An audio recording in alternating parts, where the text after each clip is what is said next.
আপনাদের আবারও স্বাগত জানাচ্ছি, আমাদের সঙ্গে থাকার জন্য ধন্যবাদ। দর্শক, আমরা আলোচনা করছিলাম বাজেট প্রণয়ন, অর্থায়ন ও বাস্তবায়নের নানা দিক নিয়ে ডক্টর আহসান হাবিব মনসুর এবং ডক্টর সাজ্জাদ জহিরের সঙ্গে। তো বিরতিতে যাবার আগে আমাদের যে আলোচনা চলছিল, তো সেখানে আমরা বলছিলাম যে আপনার সার্বিক একটা ব্যবস্থাপনার কথা। তো এখানে আপনার দেখা যাচ্ছে যে যদি অর্থমন্ত্রী বলেছেন যে নতুন কোন রাস্তা আর দরকার নাই, কিন্তু আমরা জানি তারপরে এমপি আপনার যারা আছেন বা স্থানীয়ভাবে সংগঠনের বাইরে কিংবা ইভেন অনেক বিজনেস ইন্টারেস্ট থেকেও অনেক ক্ষেত্রে কিন্তু আপনার চাপটা আসে এবং দেখা যায় যে আপনার বছর বছর প্রকল্পের সংখ্যাটা বেড়ে যাচ্ছে, বাস্তবায়ন যদি হচ্ছে না, সংখ্যাটা বাড়ছে। তো এই ব্যাপারটাকে আপনি কিভাবে দেখেন? এটা একটা বড় সমস্যা আমাদের এডিপির বাস্তবায়নের ক্ষেত্রে, এডিপির প্রণয়নের ক্ষেত্রে এবং এডিপির যে স্ক্রুটিনাইজেশন হয়, তিনটে ক্ষেত্রেই আমি বলবো এটা দুর্বলতা হচ্ছে একদিকে আমি এডিপি সাইজ কমিয়ে দিচ্ছি মধ্যবর্তীকালীন রিভিউয়ের সময়, জানুয়ারি মাসে যেটা হয়, আবার সেই সাথে 200 বা 300 প্রকল্প ওখানে ঢুকিয়ে দিচ্ছি। এটা একটা কন্ট্রাডিকশন আমার কাছে মনে হয়। একদিকে অর্থের কারণেই সাধারণত এডিপিকে ডাউন সাইজ করা হয়, আবার একই সাথে যেটাকে বলা হয় যে মানে রিসোর্স নাই, তার মধ্যে এটাকে বলা হয় রিসোর্স অ্যালোকেট করা হচ্ছে না, কিন্তু 200 প্রকল্প আমি ঢুকিয়ে রাখলাম। অর্থাৎ আমি কিন্তু লাইন, ওটা যেটা বলা হয় যে কিউইং করা হয়ে গেল। এবং এই কিউইং এর সময় এই 200 প্রকল্প কিন্তু প্রপার স্ক্রুটিনাইজেশনের মাধ্যমে যায় না, কারণ বাজেটের সময় যে স্ক্রুটিনিটা হয় এখানে হয় না। ফলে এই কিউইংটা করে ফেলে রাজনৈতিক কারণে বা বিভিন্ন স্বার্থান্বেষী মহলের চাপে বিভিন্নভাবে এটা হয়ে যায়। এই জিনিসটাকে বন্ধ করা দরকার। এটা কি এইভাবে বলা যায় যে ইটস এ কস্ট অফ রাজনৈতিক ব্যালেন্স মেইনটেইন করার একটা বাড়তি খরচ করতে হচ্ছে? হ্যাঁ, অবশ্যই, কারণ এটা তো একটা political cost of our economic system, এবং সেটা অ্যাভয়েড করতে পারলে ভালো।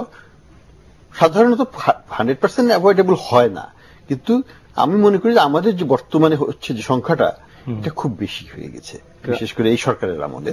এটাকে একটু চেকস এন্ড ব্যালেন্সে এনে এটাকে আর একটু সহনীয় মাত্রায় রাখতে পারলে গুণগত মানটা ভালো হবে, এবং বাজেটের নাম্বার অফ প্রকল্প কমে গেলে বাজেট খুব দ্রুত বাস্তবায়ন করা যাবে সরকারের পক্ষে। তা না হলে পরে যেটা হয়, একই টাকা 10 বছর ধরে সে বিতরণ করবে সরকার, ইনস্টেড অফ 5 বছরে বা 3 বছরে খরচ বেড়ে যাবে এবং বেনিফিট অফ দ্য প্রজেক্টটা আমরা 10 বছর পরে পাবো।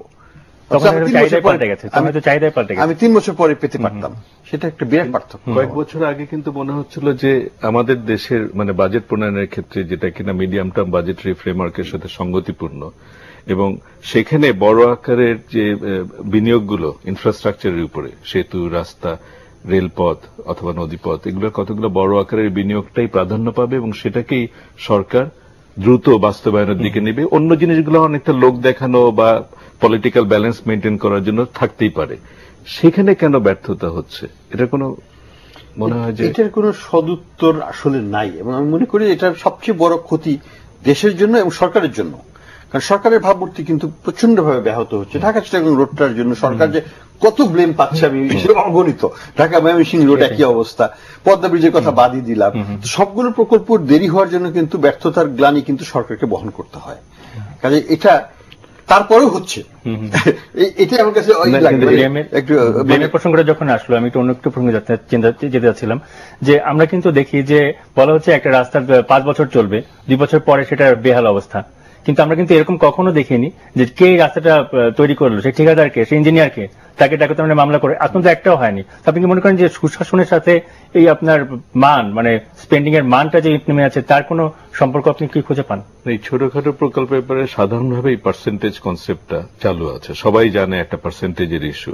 সুতরাং আমি যে ঠিকাদারকে ধরবো, সেই ঠিকাদারের যে দোষী সেটাও তো না, কারণ আমরা যদি দেখি যে কোনো কোনো জায়গায় ঠিকাদার যে পার্সেন্টেজ দিতে হচ্ছে তার জন্য ব্যবসাটা মানে উপযুক্ত কোয়ালিটির জিনিস দিতে। আমরা সার্বিকভাবে একটা যেটাকে বলা হচ্ছে সুশাসন বলি বা শাসন ব্যবস্থার যে দুর্বলতাগুলো, সেই জায়গাতে যে আমার মনে হয় অনেক বেশি কঠোর হস্তে উপরের থেকে চাপটা আসার দরকার নিচের পর্যায়ে। আমি এই প্রশ্নে একটু বলবো যে ছোট প্রকল্পের বেলা সত্যি সত্যি এটা রাজনৈতিক ভাবে সিদ্ধান্ত হয়ে থাকে।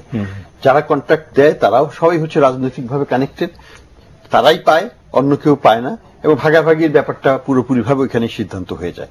কারণ ওখান থেকে বেশি কিছু আমি আশা করব না এই সরকার বা এই ধরনের সরকারের ক্ষেত্রে।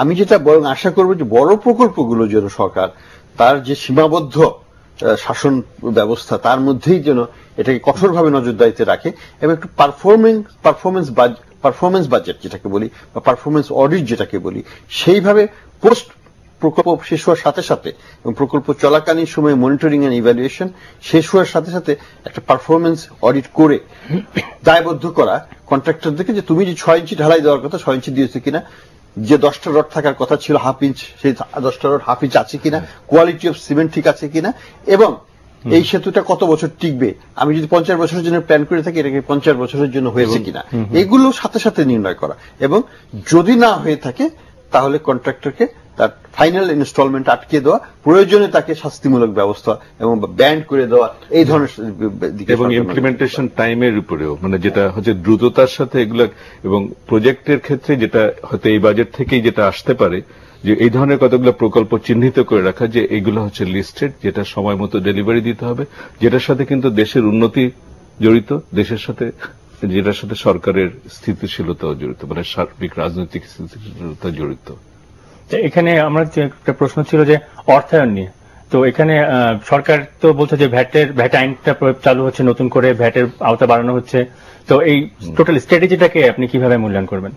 ভ্যাটের মানে প্রথম ছিলেন আহসান ভাই, তবে আমার যেটা মনে হয় যে এখানে যে আমি কিন্তু ওই যে প্রায়োগিক দিক, যেটা তৃতীয় বিষয়টা তুলছিলাম, এর কিছু প্রায়োগিক দিকের প্রচন্ডভাবে অস্পষ্টতা, এবং আমি মাঝে মধ্যে মনে হয় যেন ইচ্ছাকৃত অস্পষ্টতা। কারণ হচ্ছে ভ্যাট প্রয়োগ করা কার উপরে করা উচিত উচিত না, এবং এক জায়গায় প্রয়োগ করলে সেটা যে ট্রান্সফার হয়ে অন্যদের উপরে যাতে না পড়ে, এই বিষয়গুলো কিন্তু আমার মনে হয় যে যারা প্রায়োগিক প্রতিষ্ঠানগুলো, সেটা এনবিআর বলি অথবা ট্যাক্সের সাথে রিলেটেড কোন লিগ্যাল প্রফেশনে যারা জড়িত আছে বলি, অথবা অডিটর বলি, including the ministry of finance, আমার কাছে মনে হয় আমি জাস্ট বলছি আমার প্রায়োগিক দিকে যে সব জিনিস দেখার সুযোগ হয়েছে তার ভিত্তিতে বলছি যে এখানে একটা প্রচন্ড অস্পষ্টতা আছে, এবং তাদের নিজেদের ভিতরে ভুল বোঝাবুঝির সুযোগে নিপীড়নটা বেড়ে যায়। এটা হচ্ছে একটা দিক বলছি। তার সাথে অ্যাডভান্স ইনকাম ট্যাক্সের বিষয়টাও এখন মানে প্রয়োগটা বেড়েছে, কিন্তু ভ্যাটের প্রয়োগ বেড়েছে, এর ক্ষেত্রটা বেড়েছে, কিন্তু অস্পষ্টতার কারণে সাধারণ অর্থনীতি এবং অর্থনীতির যে সকল প্রাইভেট সেক্টরের সাথে জড়িত এজেন্সিস গুলা তারা কিন্তু নিপীড়িত হচ্ছে। জি জি, আমি যখন কর নিচ্ছি একজনের কাছ থেকে, তো একটা তাকে বিনিময়ে কিছু সেবা দেয়া, এটা তো একজন মোরাল একটা আমার অব্লিগেশন। কিন্তু আপনি কি মনে করেন যে যেখানে মানে ওপেন সিক্রেট আমরা সবাই বুঝতে পারছি যে এখানে মানটা ভালো হচ্ছে না, কাজটা ঠিক মতো হচ্ছে না, সরকারি খরচ সরকারি টাকা, মানে তো আমাদের টাকাটাই তো, আমাদের পকেটের টাকাটাই তো, সেইখানে আপনার একদিকে আমার মান নিয়ে প্রশ্ন রয়ে যাচ্ছে, কোনো বিচারও হচ্ছে না কারো, আবার একই সঙ্গে আমাকে আরো বেশি করে কর দিতে উদ্বুদ্ধ করা হচ্ছে, ব্যাপারটাকে কতটুকু নৈতিক মনে করেন? না, এটা একমাত্র নৈতিক তখনই হবে যখন আমি ভ্যালু ফর মাই মানি হবে। কারণ আমার কাছ থেকে টাকা নিয়ে সরকার যখন ব্যয় করবে, আমাকে কিন্তু সরকার ডিপ্রাইভ করছে ওই টাকাটা থেকে। কাজে আমি আশা করব যে ওই টাকাটা থেকে সরকার যেটা করবে সেটা অ্যাটলিস্ট আমার ব্যয়ের চাইতেও যেন ভালো কিছু হয়, সেটাই তো আশা থাকবে। কাজে এখানে ভ্যালু ফর মানি এনশিওর করার দায়িত্ব হচ্ছে সরকারের উপর, এবং এখানকার সরকারকে অনেক দিকেই সচেতন হতে হবে। 1 নম্বর রাজনৈতিক প্রভাব থেকে কমাতে হবে। 2 নম্বর হচ্ছে যে যেটাকে আমরা বললাম মনিটরিং এন্ড ইভ্যালুয়েশনটা, সেটা প্রোগ্রাম হতে পারে, সাবসিডি হতে পারে, ট্রান্সফার হতে পারে, বা প্রকল্প হতে পারে।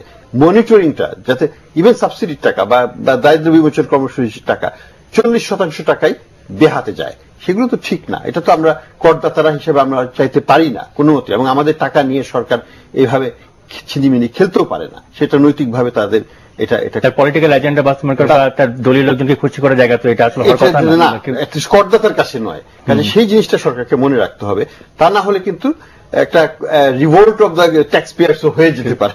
এর সাথে একটা জিনিস অ্যাড করবো, সেটা হচ্ছে যে যদি বিকেন্দ্রীকরণটা হতো, কিছু কিছু ক্ষেত্রে কিছু কিছু খাত আছে যে কাজটা স্থানীয়ভাবে হওয়ার দরকার, এবং সেখানে কিন্তু লোকজন কর দিয়ে তার যদি রিটার্নটা দেখতে পারে, দায়বদ্ধতা বাড়ানো যায়।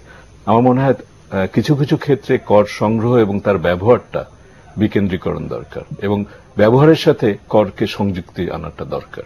এখানে অ্যাকাউন্টেবিলিটি বাড়ানোর জন্য আপনি কোনো স্পেসিফিক কোনো সাজেশন কি? এটাই যেটা বলছি যে আসলে যদি একটা মিউনিসিপ্যালিটি যদি ধরি, সেই মিউনিসিপ্যালিটিতে যে করটা আমি দিব, সেই করটা যদি সেই মিউনিসিপ্যালিটি সরাসরি ব্যবহার করার সুযোগটা পায়, তাহলে যতটুকু দায়বদ্ধতা বাড়বে, এটা কিন্তু যখন কেন্দ্রের ভান্ডারে যাবে টাকা, সেই টাকাটা কোথায় বিতরণ হচ্ছে সেটা আর থাকে না। আমেরিকাতে আমি যে থেকেছি অনেক বছর, আমরা দেখতাম যে আমাদের কাউন্টি গভর্নমেন্ট ভালো রকমের ট্যাক্স নেয়, এবং তাদের বাজেট বাংলাদেশ বাজেটের চাইতে খুব একটা কম হবে না, কিন্তু তারা বছরের শেষে একটা স্টেটমেন্ট দেয়।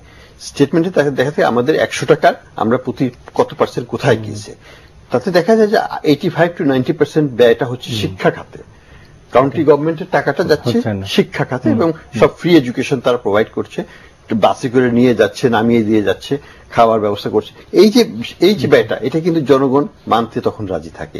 ঠিক আছে, আমার টাকা দিয়েছি, আমার ছেলেমেয়েরা লেখাপড়া করছে, আমার গ্র্যান্ড চিলড্রেনরা লেখাপড়া করেছে, আমিও করেছিলাম এক সময়।